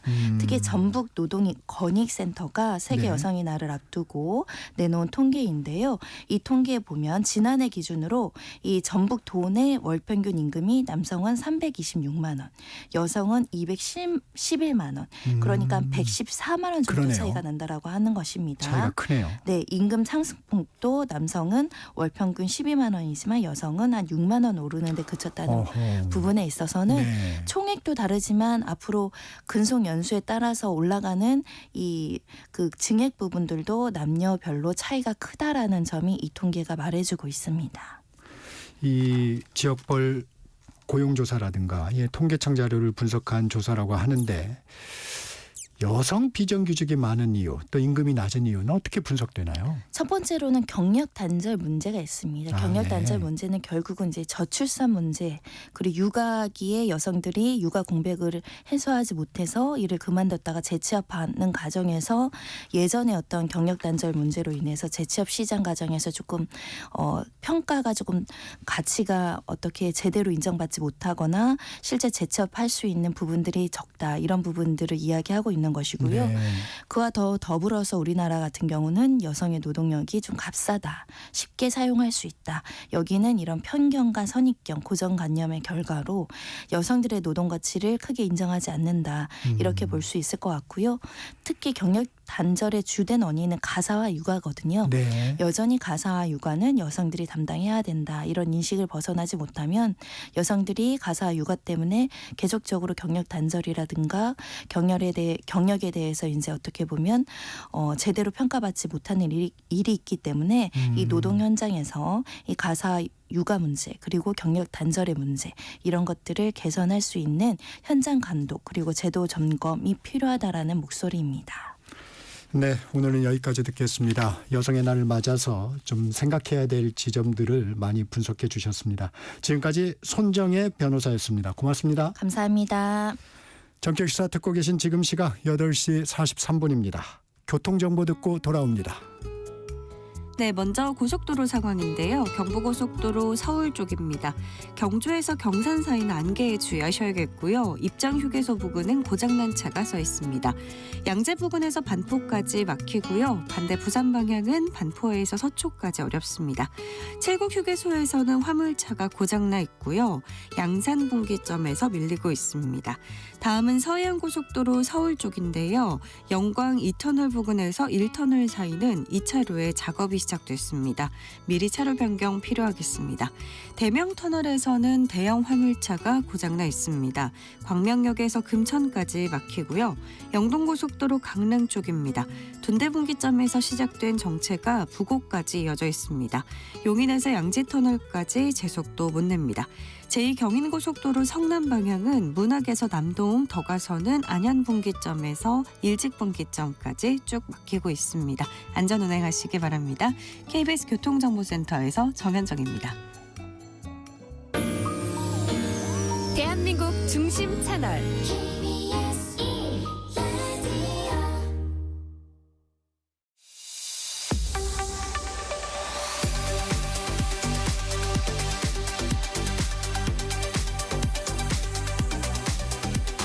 뉴스 키워드 오늘은 KBS 강나루 기자와 함께합니다. 한 주간 있었던 뉴스 중에서 강나루 기자의 시선으로 고른 뉴스들 살펴보겠습니다. 강 기자 안녕하세요. 안녕하세요. 오랜만입니다. 네, 반갑습니다. 같은 회사에 있어도 자주 못 봅니다. 맞습니다. 그렇더라고요. 네, 첫 번째 키워드 폭설을 골라오셨어요. 이번 주 후반에 날이 좀 풀렸는데 주초에 좀 눈이 많이 왔죠? 맞습니다. 좀 날이 많이 풀려서 좀 민망하긴 한데 일단 가볍게 날씨 소식부터 들고 와봤습니다. 네. 사실 이번 주에 경칩이 있었어요. 그러니까 개구리가 겨울잠에서 깨어난다고 하는데 이제 그 말이 무색하게 사실 이번 주가 눈 소식으로 시작을 했었거든요. 네. 특히 이제 뭐 기억하시겠지만 강원도 산간 지역에 눈이 되게 많이 와가지고 밤새 한 50cm 눈이 쌓인 것도 그랬죠. 있었다고 해요. 뭐 교통사고도 많이 났었고. 근데 이번 주에 내린 눈은 이제 이걸 습설이라고 해서 물기를 눈이 머금고 있는데 그것 때문에 이제 막 시골 비닐하우스 같은데 막 폭삭 주저앉기도 하고 네. 그랬다고 합니다. 한 사흘 정도 눈이 내렸는데 다행히 이제 큰 인명 피해는 없었고 그나마 원래 이맘때쯤에 원래 이제 바람이 강하게 불어서 산불이 좀 많이 네. 나는 때인데 그래도 눈 때문에 그 걱정은 좀 덜었다고 하네요. 다행입니다. 두 번째 키워드 역시 뉴스의 인물입니다. 트럼프 대통령입니다. 어떤 내용입니까? 네, 이게 뭐 그 앵커님도 비슷하시고 기자들 비슷하겠지만 새벽에 일어나면 원래 이제 밤사이 기사부터 이렇게 검색하는 습관이 있는데 그렇죠. 거의 그 트럼프 대통령 취임하고 나서는 항상 제일 윗 기사가 새벽에 이제 트럼프 대통령 소식부터 시작했던 것 같아요. 네. 그래서 이제 이번 주에 이제 특히 컸던 것이 이제 이번에는 이제 타겟이 우리나라 관련된 이제 폭탄 발언이 있었다는 건데 네. 이제 트럼프 대통령이 취임하고 첫 의회 연설이 있었습니다. 네. 근데 이 자리에서 이제 요즘 관세 방침을 강경하게 전방위적으로 내세우고 있는데 이 자리에서 이제 우리나라 한국을 콕 집어서 거론을 한 것이죠. 네. 그러니까 내용을 보면 이제 미국이 군사적으로나 여러 방식으로 이제 한국에 도움을 주고 있는데 이제 한국이 미국산 제품에 관세를 이제 4배나 높게 부과하고 있다. 불균형이 이게 너무 심각하지 않냐. 네. 그래서 미국 의회에서 이제 한국을 언급하면서 그렇게 얘기를 한 거예요. 네. 그래서 이제 이 발언을 두고 이제 이게 어떻게 된 거냐. 그러니까 트럼프 대통령이 한국산 제품에 대해서 이제 관세를 대폭 올리겠다는 의미 아니냐 해석이 또 나오고 아니면 이제 이걸 무기 삼아서 한국을 이제 미국 내 투자로 뭐 요즘 알래스카 이제 얘기 많이 나오는데 그 투자를 이끌어내려는 의도다 이런 관측이 나옵니다. 근데 사실 관세 4배 발언이라는 게 그 근거를 따로 두면서 얘기하진 않았거든요. 트럼프 대통령이. 그래서 이제 우리나라 정부도 사실상 양국 간 관세는 거의 사라진 상태라고 보고 지금 자유무역 협정도 맺고 있죠. 네, 맞습니다. 그래서 일단 정부는 여러 채널을 통해서 이걸 바로 잡아야 되니까 이제 사실관계를 미국 측에 제대로 좀 알리겠다 이런 입장이라고 합니다. 항상 궁금한 게 그런 팩트를 정말 트럼프 대통령이 모르고 얘기하는 걸까? 아니면 그 참모진들이 말을 할 때 여러 가지 저희가 이제 참고 자료를 줄 거 아닙니까? 네. 그러면 알고 하는 건지 모르고 하는 건지 참 그게 궁금해요. 네, 어제 저희 경제부에서도 사실 9시 뉴스를 했는데 네. 아마 이제 WTO에서 발표한 좀 밑자료가 있는 모양인데 네. 그거를 이제 디테일하게 들어가면 꼭 그렇지 않다는 거예요. 그러니까 그 관측도 좀 엇갈리고 그렇기 때문에 이게 좀 트럼프 대통령이 뭐 잘 아시겠지만 화법도 그렇고 네. 너무 좀 즉흥적이고 또 그거를 이제 지렛대 삼아서 하려는 어떤 그 거래 기술이 있기 때문에 네. 그런 측면도 반영된 게 아닌가 하는 생각이 듭니다. 네. 이번 주 관심을 끌었던 게 세 번째 키워드네요. 젤렌스키네요. 네. 우크라이나 대통령 얘기하는 거죠? 맞습니다. 이제 제가 젤렌스키 100기 이렇게 키워드를 뽑았는데 네. 일단 그 이번 사실 이제 그 젤렌스키 대통령도 트럼프 대통령과 관련이 있지만 이번에 우리나라가 아닌 우크라이나가 어떻게 보면 이제 그 타겟이 된 거죠. 지난주에 뭐 청취자분들도 많이 기억하실 거예요. 카메라 앞에서 이제 정상회담을 하는데 이제 젤렌스키 대통령이랑 트럼프 대통령이 크게 고성을 내면서 싸우는 일이 있었죠. 네. 외신들은 취객들의 싸움이다 이렇게 평가하기도 했고 이제 그러고 나서 트럼프 대통령이 이제 우크라이나에 대한 군사 지원을 미국이 이제 전폭적으로 지원하고 있는데 그걸 중단하겠다 네. 이렇게 선언을 해버린 거예요. 네. 근데 이제 그 많은 전문가들이 그러면 이제 이 전쟁이 3개월 넘어가기 힘들 것이다 이렇게 많이 분석을 하고 있거든요. 네. 그래서 젤렌스키 대통령이 결국은 이제 SNS에 유감을 표명을 하고 100기를 든 거죠. 그리고 이제 미국이 요구한 광물 협정에 대해서도 이제 언제 어떤 방식으로든 협상하겠다 이렇게 대폭 이제 몸을 숙인 겁니다. 그래서 이 부분은 저희가 아까 얘기도 한 거지만 트럼프식 거래 기술이 약간 통했다라고 보는 분석도 많이 있습니다. 결국은 우크라이나가 이제 100기를 들었으니까요. 약소국의 한계도 좀 느낄 수 있는 부분이었고 그런데 일부 또 분석들을 보니까 이것도 연출된 쇼다 뭐 이런 얘기도 나오더라고요. 그래서 일부러 불러서 약간 도발해서 이제 대중들한테 보여줘서 이제 막 그런 얘기들도 나옵니다. 네. 다음 키워드 개강 첫날인데 텅 빈 의대 뽑으셨네요. 네. 3월 이제 첫째 주라서 이제 다 이제 대학 캠퍼스도 이제 개강을 맞았는데 아마 오늘 이제 그 의정 갈등 문제 다루셨겠습니다만 이제 의대를 이제 가봤더니 실제로 많이 강의실이 텅 비어 있더라. 이렇게 돼서 이제 의대들이 좀 난리가 난 거죠. 이게 사실은 의대 입학 정원 2,000명 정부가 늘리겠다고 한 게 지난해 2월입니다. 그러니까 한 1년 1개월 정도 된 거죠. 그렇죠. 네. 그래서 의대 강의실이 이제 텅 비어 있었는데 정원이 사실 그때 증원에서 2배 늘었지만 정작 강의실에는 오히려 학생들이 없는 상황이 벌어진 거죠. 그렇죠. 그래서 이제 뭐 의전 예학전문대학원 학생협회 뭐 조사도 해보니까 24학번 재학생 뭐 96% 뭐 거의 답니다. 한 1학기 다 휴학하겠다. 네. 이런 의사를 밝히고 올해 신입생 그러니까 2호학번이 되는 거죠. 신입생들도 입학하자마자 그러니까 증원돼서 온 신입생들인데 입학하자마자 수업 거부에 동참을 한 겁니다. 그래서 이제 오늘 정부의 공식 발표가 있을 것 같다고 얘기를 합니다. 그러니까 사실상 이제 의대 정원 증원을 한 거 이전 수준으로 돌리겠다는 내용이 될 가능성이 크고 이 여당도 이제 당정협의 통해서 교육부랑 이제 복지부에 이제 그걸 공감을 표했기 때문에 아마 오늘 오후 2시쯤인가요? 그래서 이제 교육부랑 대학 총장, 의대 학장 이렇게 네. 공동 기자회견을 해서 이걸 약간 돌리는 내용의 발표가 있을 것 같습니다. 이게 교육부에서는 지난번에 보니까 아니 2호 학번은 증원된 거 알고 들어왔지 않느냐. 이게 좀 명분이 없지 않느냐. 너희 저기 2호 학번이 휴학하는 건 명분이 없다. 이런 입장도 밝히는 것 같던데. 저 알고 사실은 들어온 거니까요. 네. 그런데 학교에 다니기가 좀 어려운 부분들이 있는 모양이에요. 이제 선배들과의 네. 만남도 있고. 맞습니다. 네. 뭐 제가 이제 그 뭐 교육부나 복지부 출입은 아니니까 잘은 모르지만 이제 그쪽 기자들 좀 얘기 들어보면 이 의료계에서 이제 그 선배들과 그 이미 이제 뭐 병을 차렸거나 하는 그 관계도 있고 또 이제 실제로 또 학교 캠퍼스에서도 정원은 늘렸지만 뭐 여러 가지 그걸 서포트할 수 있는 기자지나 상황들이 그걸 다 못 따라온 것도 있습니다. 네. 너무 큰 폭으로 늘렸으니까 이제 이런 여러 가지들이 맞물려서 또 이제 그런 선택들이 있지 않았나 하는 생각이 또 듭니다. 네. 다음 키워드로 갑니다. 고개 숙인 선관위원장.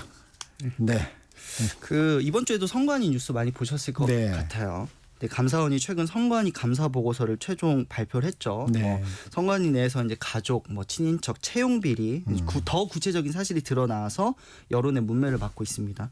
근데 사실 이 소식은 아마 이제 청취자분들도 많이 접하신 기억이 있으셨을 게 중간 발표 형태로 몇 번 발표가 됐었어요. 네. 그래서 2023년 2년 전이죠. 그때도 이제 그 노태학 중앙선관위원장이 대국민 사과를 그때도 사실 했습니다. 네. 그래서 이번에 이제 감사원 감찰 결과가 이제 최종적으로 나와서 이제 또 다시 고개를 숙였는데 다시 한번 깊이 사과드린다 이렇게 했는데 이제 선관위 공식 사과만 6번째 됐다고 해요. 근데 최근 헌재에서 사실 판결이 나왔지만 원래 감사원은 행정부 소속 기관을 대상으로 감사를 하는 거기 때문에 네. 헌재에 대한 감사 권한은 없다 이제 이렇게 판결을 내렸어요. 그래서 자체적으로 감사를 할 수밖에 없는 상황이 된 거죠. 근데 이제 채용 비리 이런 것들이 워낙 이제 여론이 민감하게 반응하는 거다 보니까 네. 자체적인 감사라는 게 이제 실효성이 있겠냐. 자기 스스로 이걸 해야 되는데 근데 그 지적이 잇따르고 선관위도 이제 대신에 이제 국회 차원에서 논의를 해주시면 그거를 이제 적극 참여하겠다 해서 이제 한껏 웅크리는 모습을 보이고 있습니다. 근데 강 기자도 얘기했지만 과거에도 또 이렇게 한번 고개를 숙였다가 또 이번에도 숙이고 이게 근본적으로 왜 고쳐지지 않는 건가요? 이게 그 선관위가 아무래도 이제 그 헌법기관이기 때문에 이제 감시의 사각지대가 있는 부분도 좀 분명히 있는 것 같습니다. 이게 뼈를 깎는 자정 노력이라는 게 외부의 힘 없이 스스로 기울인다는 게 사실 그 몇십 배의 노력이 필요한 것 같거든요. 그리고 네. 국민들이 보기에도 6번 고개를 숙였는데 네. 이게 이렇다는 것은 그래서 이제 근데 이번에 워낙 이런 문제들이 많이 불거졌기 때문에 네. 이번에는 선관위가 그래도 기존보다 훨씬 더 많은 어떤 자구책과 그런 것들을 좀 내놓지 않을까. 또 그래야만 여론이 수긍할 수 있지 않을까 하는 생각이 듭니다. 네.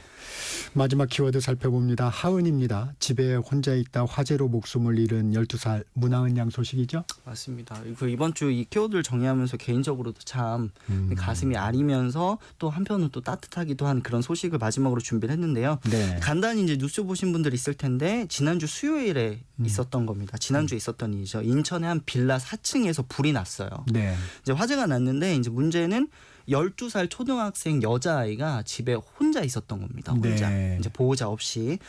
그러다가 이제 화상을 입고 심정지 상태로 병원으로 옮겨졌는데 결국은 이제 의식을 회복하지 못하고 그랬죠. 이제 하늘나라로 이제 갔는데 근데 이제 왜 부모님이 없었냐 하니까 아버지가 지병이 있어서 병원에서 그때 치료를 받고 있었다고 해요. 어머니는 이제 아버지가 쓰러졌기 때문에 하루 막 12시간씩 일요일 빼고는 한 엿새 동안 일을 했다고 하고요. 그래서 네. 이제 혼자 있다가 사고를 당했는데 근데 그때 사고 현장에 이제 그 버너, 가스레인지도 막 있고 그랬었거든요. 네. 그래서 이제 혼자 있다가 이제 이런 화를 당한 거 아니냐 했는데 이게 의식불명이 있었던 하은이가 이제 의식을 되찾지 못하고 세상을 떠나고 이제 가족들이 그러면 하은이 그 장기 기증을 결정하자 해서 이제 우리 곁을 떠나게 됐는데 참 이 부분이 좀 마음이 아프면서도 따뜻한 그런 소식이었습니다. 장기 기증 결정 참 그렇죠. 네. 여기까지 듣겠습니다. 지금까지 KBS 강나루 기자였습니다. 고맙습니다. 감사합니다. 3월 7일 금요일 전격시사 저희가 준비한 소식은 여기까지입니다. 지금까지 진행의 정창준이었고요. 다음 주 월요일 아침 7시 20분에 다시 오겠습니다.